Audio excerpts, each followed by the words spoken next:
Hello and welcome to Indus News live from Islamabad. I'm Jawad Tehami and these are the headlines.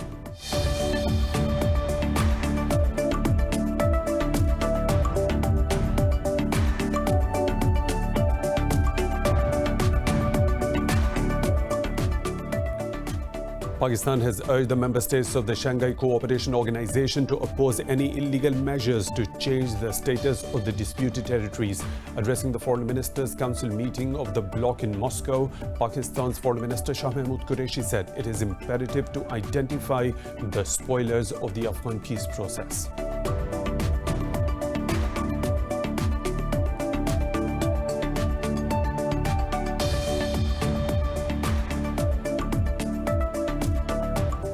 Pakistan says India's unilateral and expansionist actions are imperiling the regional peace.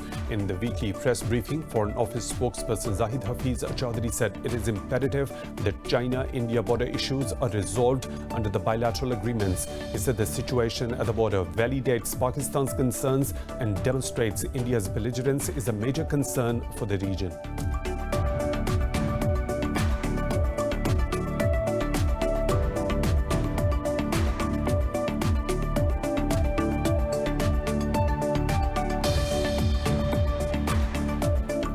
Yemen's Houthi rebels claim they have attacked an important target in the Saudi capital Riyadh using a ballistic missile and drones. A Houthis military spokesman said the group used a Dhul-Faqar ballistic missile and 3 drones in the attack. The Saudi-led coalition has not yet responded to Houthis' claim, but said they have destroyed a bomb-laden drone in the Najran city.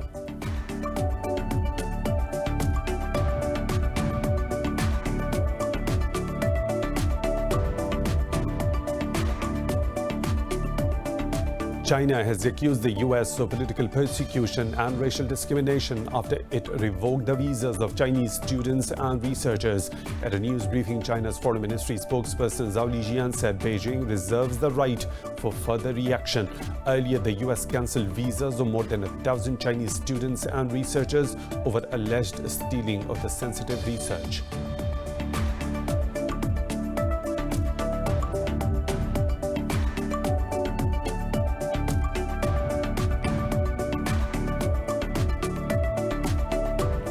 India has registered 1,172 deaths and more than 95,000 infections overnight, the world's highest single-day surge so far. Meanwhile, in Pakistan, 6 people have lost their lives to the virus overnight, taking the toll to 6,365 with nearly 300,000 cases. The coronavirus has claimed more than 900,000 lives and infected nearly 28 million people across the globe.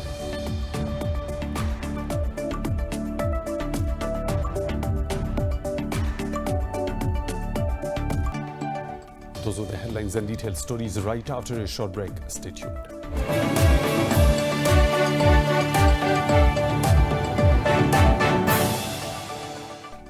Welcome back, and now for the news in detail. Pakistan has urged the Shanghai Cooperation Organization to oppose any illegal measures to change the status of disputed territories.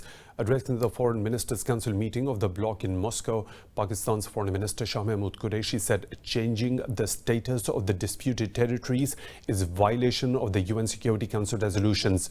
He said it is imperative to identify the spoilers of the Afghan peace process. Qureshi urged the SCO not to allow any country to use terrorism-related allegations as a political tool to malign and victimize any country, religion or race. The Foreign Minister said the UN Security Council should be reformed through consensus to become more representative, democratic, effective and accountable. For more on this, we are joined by Lieutenant General Ghulam Mustafa, retired. Thank you for your time at Indus News. General Mustafa, pointing to India's negative role in Afghanistan, Pakistan has repeatedly warned against spoilers of the peace process. Today, Foreign Minister Shah Mahmood Qureshi brought the attention of the Shanghai Cooperation Organization towards the issue. Why is India trying to sabotage the peace process aimed at ending the lingering conflict in Afghanistan? This is nothing new that India is doing in Afghanistan. India has been active ever since Pakistan came into being, and Afghanistan has been used as a proxy against Pakistan by India and other powers. So that is a bit of a background there. The issue is that India doesn't want peace in this region. It doesn't want Indians think that the only way peace can come here is on the Indian terms, and that is by running over Pakistan so that they have a direct access to Afghanistan and then Central Asia beyond. Unless that happens, they will not allow anything else to happen. And that is where they are working, not alone, but with the help of other powers in the region. Imagine the Americans helped India re-establish themselves in Afghanistan. And Trump is on record having said that India is not playing its proper role. And therefore, I think Foreign Minister, not only that he was right in saying that, but I think this needs to be taken a step further, because the Americans have recognized the negative Indian role in this region, particularly in Afghanistan. And I think it's time that this issue is taken to United Nations, and that is where India must be exposed. And peace in Afghanistan is not possible till such spoilers like India and I dare say the Americans, they take their hands off there. And unless that happens, Pakistan will continue to suffer, Afghanistan will continue to suffer. And as a result, the entire region will continue to suffer. And it's imperative that what our Prime Minister said today, that is taken up a step further there. So General Mustafa, experts said India is the principal backer of Afghan President Ashraf Ghani after his controversial victory in the presidential elections. They believe India was behind Ghani's reluctance to abide by the peace deal, including the prisoner swap agreed in the US-Taliban deal. How do you think President Ashraf Ghani's role in the peace process has been? Ashraf Ghani and the likes of him, they feel marginalized. Because the moment intra-Afghan dialogues start taking place, the Taliban will assert themselves because they are on the rise right now. And Ashraf Ghani, in any future dispensation, much that he wants his place there, he doesn't have any place there. And therefore, he is trying and is doing his level best by co-opting India and other powers to not only stay in power, but also ensuring that the Americans never leave the region, and also ensuring that Afghanistan continues to remain on the boil. Okay, General Mustafa, in this sort of a scenario, what are the options left for Pakistan and other facilitators of the peace process if India continues to play its negative role in Afghanistan? I think purely on the diplomatic and the political fronts, Pakistan has to continue doing what it is doing right now. And the intra-Afghan dialogue should be the step from where the rest of the things will emerge. And one of them should be that the foreign powers, Pakistan has repeatedly said that we have no interest in having anything to do with the internal affairs of Afghanistan.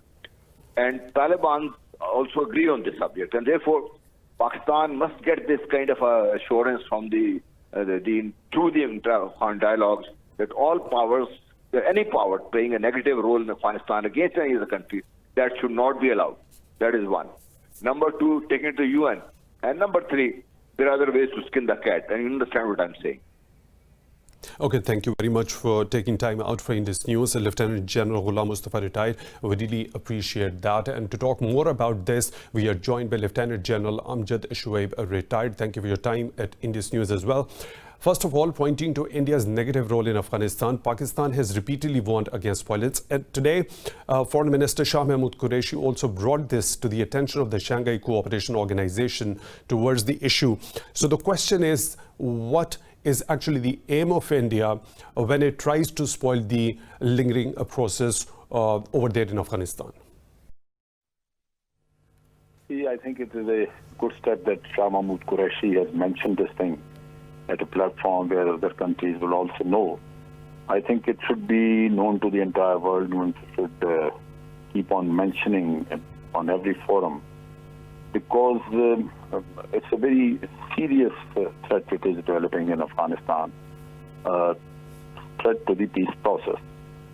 And the two parties who have an interest in keeping Afghanistan a destabilized country are India and the present government. See, the very simple thing to understand is that if there is a solution ultimately where Afghan Taliban, they become part of the government, then it's in the common understanding that Ashraf Ghani is going to lose the job. Somebody else perhaps will be sitting here, because Taliban have been saying it repeatedly that Ashraf Ghani is a proxy for the Americans and he is not acceptable. And perhaps it is because of him only that they have not been entertaining the government team for the negotiation. But now that Pakistan has specialized, maybe they allow the government team also. But definitely Ashraf Ghani will lose the job. So Ashraf Ghani, along with the Northern Alliance people, they have an interest that Taliban should not become part of the setup. So if they are out, then these people will keep on ruling Afghanistan. Similarly, India has been operating through Northern Alliance people, and the Indians have trained a large number of army officers, personnel, their bureaucrats, their police and intelligence people in India. And this is a huge investment which they have made in the development of a particular mindset within the Afghan machinery, where they can draw maximum benefit out of it. And you can see that wherever we had a big terror incident in Pakistan, it was always a joint venture launched by NDS from Afghanistan and the RAW. So, General Shubha, officials and diplomatic sources say U.S. also fears India is creating impediments in the way of intra-Afghan talks. In May, U.S. Special Envoy Zalmay Khalilzad traveled to New Delhi in an apparent attempt to restrain India from creating hurdles in peace process. So, what's your say on this? See, first of all, it'll be if let's say the Americans and NATO, they pull out their bulk of the forces, then if Afghanistan runs into civil war and there is anarchy and there is, the central authority is not there, then I think it will be free for all, and Indians will also find it difficult to be there. They have a lot of presence there. But at the moment, they have their presence almost in every department in Afghanistan and also on various projects which they are constructing. But then it will become very difficult for them to be there, because when it is free for all, then there will be many forces who would like to dislodge the Indians also. So India must know that that kind of anarchy is not going to serve their purpose. They are also going to suffer. Lieutenant General Amjad Shoaib, retired, thank you for talking to Indus News. I will include more stories in the bulletin right after a short break. Stay tuned.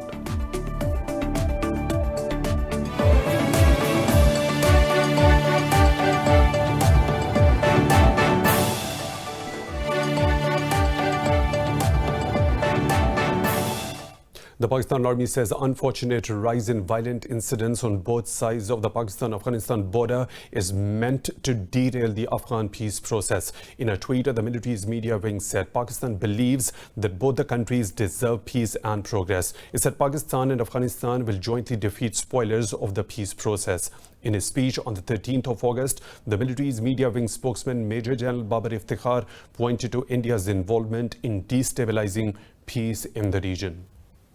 ने अफगानिस्तान में अमन की बहाली के लिए भरपूर किरदार अदा किया और उम्मीद करते हैं कि वहाँ रिकन्सिलिएशन प्रोसेस की कोशिशें जल्द कामयाब होंगी। एक हालिया यूएन रिपोर्ट में हिंदुस्तान में दहशतगर्द ग्रुप्स की मौजूदगी की निशानदही की गई है। हिंदुस्तान इन दहशतगर्द ग्रुप्स को हमसाया ममालिक बिलखसूस पाकिस्तान के खिलाफ और खित्ते में अदम इस्तेहकाम के लिए इस्तेमाल कर रहा है। A tweet by Pakistan's Army's military wing said Pakistan and Afghanistan will jointly defeat spoilers of the peace process. And in his speech on the 13th of August, the military's media wing spokesman Major General Babar Iftikhar pointed to India's involvement in destabilizing peace in the region. के लिए भरपूर किरदार अदा किया और उम्मीद करते हैं कि वहाँ रिकन्सिलिएशन प्रोसेस की कोशिशें जल्द कामयाब होंगी। एक हालिया यूएन रिपोर्ट में हिंदुस्तान में दहशतगर्द ग्रुप्स की मौजूदगी की निशानदही की गई है। हिंदुस्तान इन दहशतगर्द ग्रुप्स को हमसाया ममालिक बिलखसूस पाकिस्तान के खिलाफ और खित्ते में अदम इस्तेहकाम के लिए इस्तेमाल कर रहा है। Moving on, Pakistan has summoned a senior Indian diplomat to register its protest over ceasefire violations by Indian troops along the line of control. 3 civilians were injured in unprovoked Indian fighting in the Baiduri sector on Tuesday. In a statement, the Foreign Office said the Indian forces have been deliberately targeting civilian population along the LOC. It said these actions reflect India's wish to escalate tensions at the LOC. 17 civilians have been killed in nearly 2,200 ceasefire violations by Indian forces this year.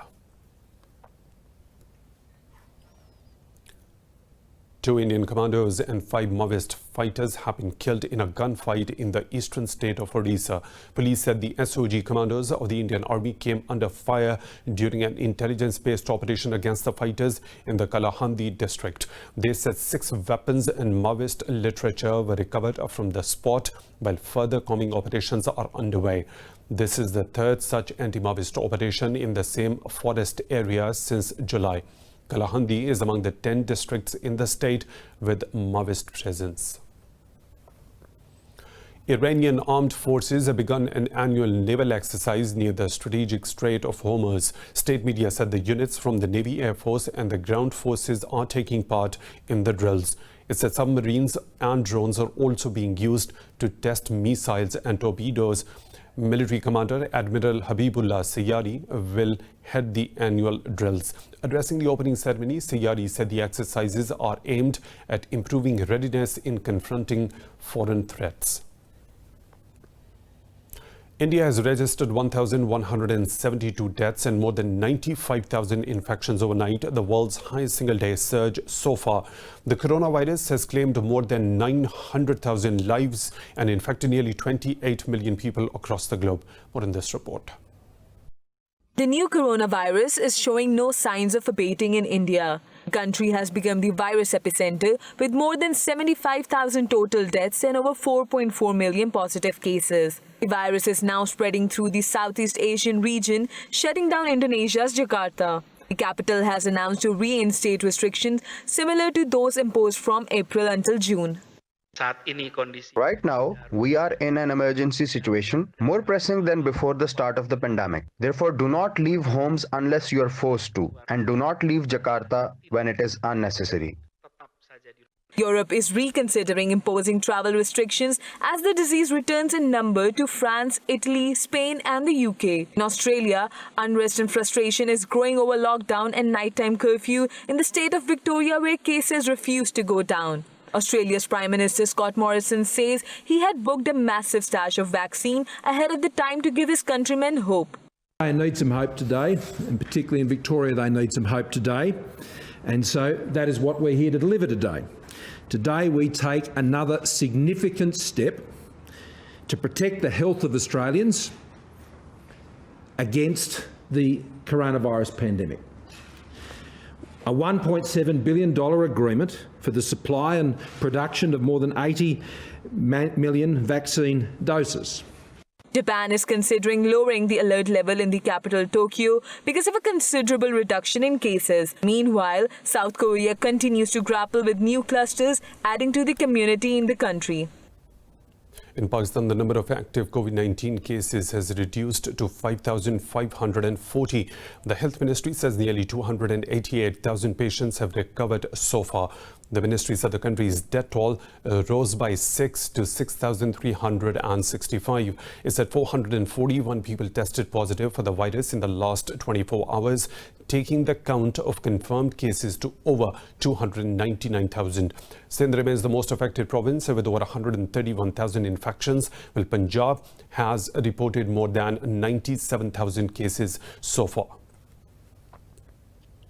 Arab League has dropped a draft Palestinian resolution condemning the last month's normalization deal between Israel and the UAE, but it reaffirmed the 2002 Arab Peace Initiative, which conditions normalization with Israel on complete withdrawal to pre-1967 borders. Palestine's Foreign Minister Riyad al-Maliki said the deal has undermined the position of Arab states on the Israeli-Palestinian conflict.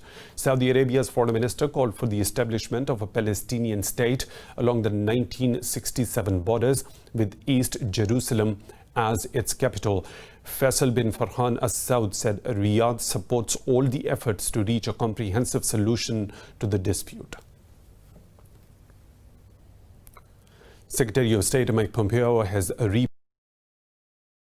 Foreign Minister of Singapore encouraged last night the ASEAN Public Health Emergency Coordination System, through $1.5 million in funding from the State Department, will increase ASEAN's ability to respond as a region to emerging public health crises.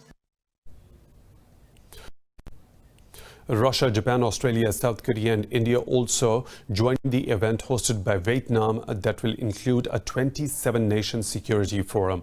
Now moving on, China has accused the US of spreading political virus at a UN Security Council meeting. The altercation took place during a UNSC meeting to discuss the implementation of a resolution on COVID-19. US envoy Rodney Hunter accused China of mishandling the COVID-19, saying Beijing is responsible for the spread of the virus globally. In response, China's deputy representative to the UN, Geng Shuang, said Washington's envoy is abusing the UNSC platform. Geng said, Washington focused on the health and livelihood of the American people. He said Beijing took comprehensive measures to control the spread of the pandemic in a timely, transparent and responsible manner. Representative was absolutely abusing the Security Council platform, was abusing today's meeting. They are spreading political virus. What they are doing here is simply to serve their domestic politics. The administration in this country, they do not focusing on fighting pandemic, but trying their best to shift attention and blaming others. Now, Washington has repeatedly accused Beijing covering up the outbreak of the novel coronavirus last year. Moving on, China has accused the US of political persecution and racial discrimination after it revoked the visas of Chinese students and researchers. At a news briefing, Foreign Ministry spokesperson Zhao Lijian said Washington's move violates the rights of the students. Lijian said Beijing reserves the right for further reaction. This comes after Washington cancelled over 1,000 visas of the Chinese academics, citing security risks. U.S. Homeland Security official Chad Wolf alleged the targeted students had ties with the Chinese military. Wolf said the move was to prevent researchers from allegedly stealing sensitive research amid suspicions of espionage by Beijing. U.S. House Speaker Nancy Pelosi says any potential U.S.-UK trade deal will not pass the Congress if London undermines the Good Friday Agreement. In a statement, Pelosi said the UK must respect the Northern Ireland Protocol as signed with the EU to ensure the free flow of goods across the border. She said the U.S. Congress will proudly defend the Good Friday Agreement. Pelosi said the agreement is treasured by the American people. The Good Friday Pact mandates free trade between Northern Ireland and mainland Britain, but the EU says the border should require checks in some cases. The leaders of the EU countries on the Mediterranean coast are gathering today on the French island of Corsica. Italy, Malta, Portugal, Spain, Greece and Cyprus are attending the Euromed 7 summit being hosted by France. Paris has strongly backed Greece and Cyprus is in a growing standoff with Turkey over hydrocarbon resources in the eastern Mediterranean. The meeting comes at a time of escalating tensions between Ankara and Athens, which NATO says can spark armed conflict.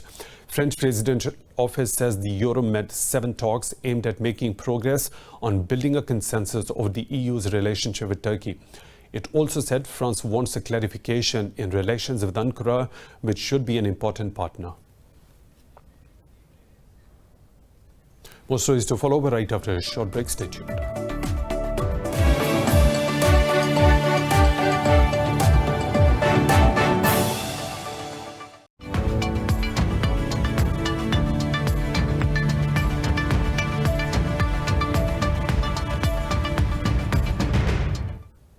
European stocks have edged lower as investors pull back ahead of the European Central Bank's latest meeting on monetary policy in the Eurozone. The pan-European stock 600 slid nearly 0.5% as most sectors entered negative territory. London's FTSE is leading the losses, shedding just under 1%, while Paris's FTSE MIB slipped over 0.5%. Frankfurt's DAX and Italy's FTSE MIB also slid fractionally. Earlier, stocks in Asia Pacific traded higher as investors rallied to the overnight jump on the Wall Street.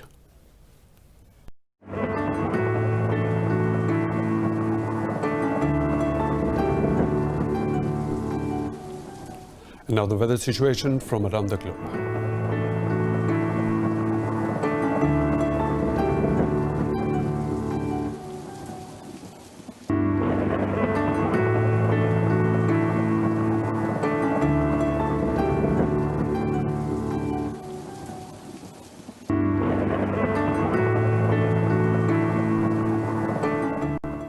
And that's all for now. For the latest updates, you can follow us on social media at Indus News.